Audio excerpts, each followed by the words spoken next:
Hey, what's going on, everybody? Happy Friday. Hope we had a wonderful week out there, and I'm sure we will have a wonderful weekend. Now, we do have some things to worry about this weekend with some severe weather that will really started yesterday and will last through the next couple of days, even into early next week. So, again, a very busy pattern ahead. Now, today's video will be slightly abbreviated just because I'm very busy right now. I have to go to work here very soon, and I was quite busy this morning. But on Sunday morning's video, I'll go super in depth on that severe weather threat because really starting Sunday and going into Monday is whenever the folks kind of here east of the Mississippi that watch my videos will really be impacted. So again, definitely going to go pretty in depth on that Sunday morning. Now, I did not have a video out yesterday. This is why what you're seeing right now, I actually had a tornado rip about half a mile from my house. Now, luckily, this was an EF0, and this video you're seeing here is actually captured by my parents. I was out storm chasing, and I found a storm in northeast Georgia that was tornado warned. Luckily, that did not produce a tornado, so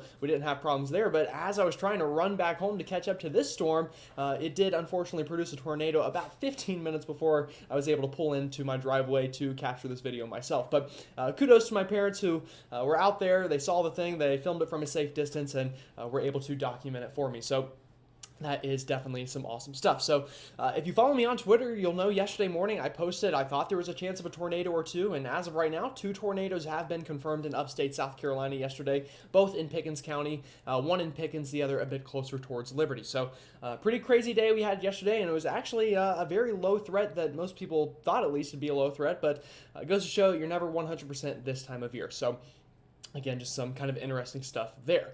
Now, with that said, let's go ahead and jump into your forecast because, again, I am a little low on time right now. So, again, right now we're seeing some of these showers and storms continue in this corridor through the southeastern part of the country as well as up the eastern seaboard. So, we have a pretty big upper level low swinging through Canada right now. This is getting close to the northeast, so we are seeing some severe weather up into New England this afternoon as well as some strong storms, but mainly a flooding threat back down towards the southeast as we continue this train of storms rolling over these same regions.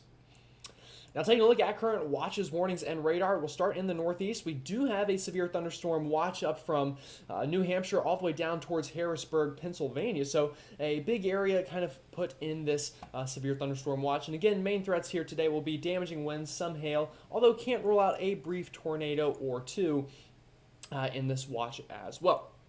Now, outside of there, again, we just have a lot of heavy rain falling in the southeast, and we do have a flood watch up for places like Birmingham, back up towards that corridor between Memphis and Nashville, also getting in on that rain.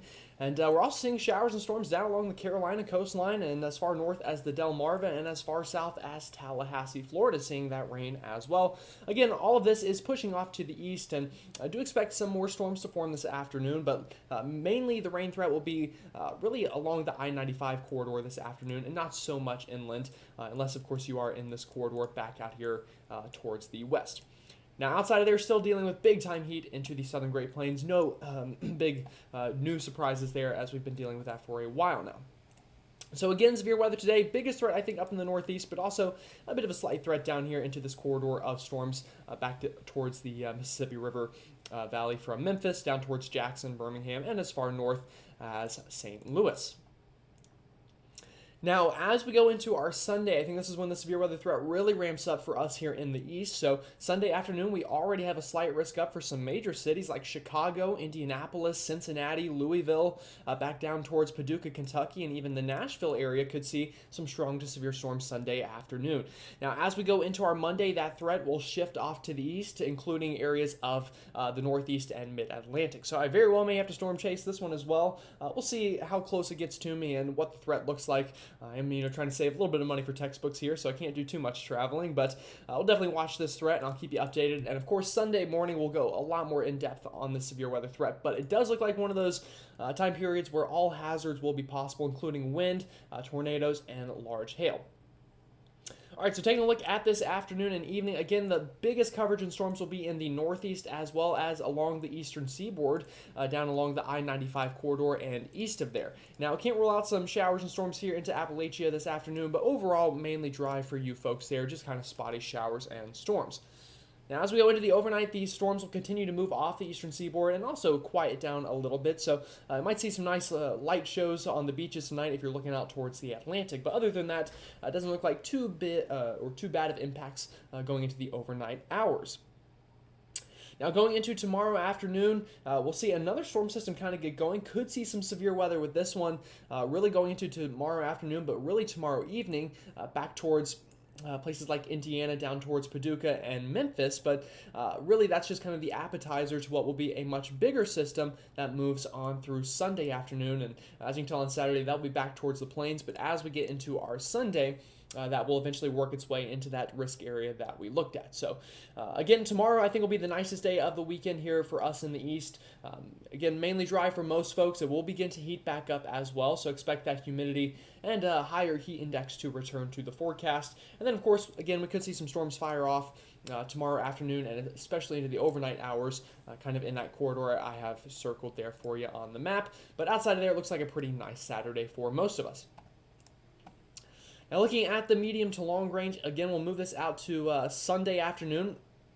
And you'll notice here on Sunday afternoon, again, we have these storms that are going to kind of fire off in that area that we have that risk from the Storm Prediction Center. So we'll definitely watch out for that. But the storms will be pretty widespread in even a larger area to the east from there, from kind of a secondary low that will be out in front of the main low pressure system. Now, as we go into our Monday afternoon, again, that threat will shift off to the east.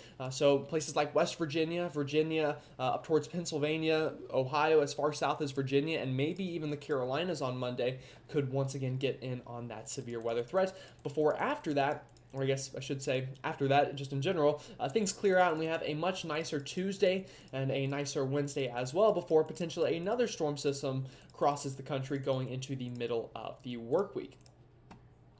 So what does this mean in terms of temperatures? Again, starting tomorrow, I really expect things to heat back up a bit, and that will last through Saturday, through Sunday as well, especially for those of us that don't see any kind of storms, as well as into Monday. That heat remains, minus those folks who are lucky enough to see some rain from those storms that move on through.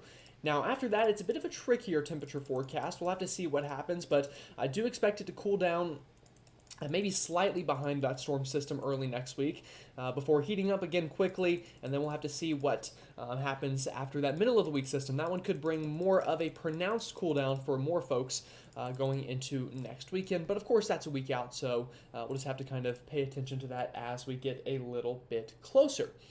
Alright, so again, I'm sorry this video is a little abbreviated. I'm a bit rushed this afternoon, but I didn't get a video out for you yesterday due to the events that occurred, so I definitely wanted to get something out for you on this Friday. With that said, though, again, stay safe out there, have a great start to your weekend, and I will see you all on Sunday.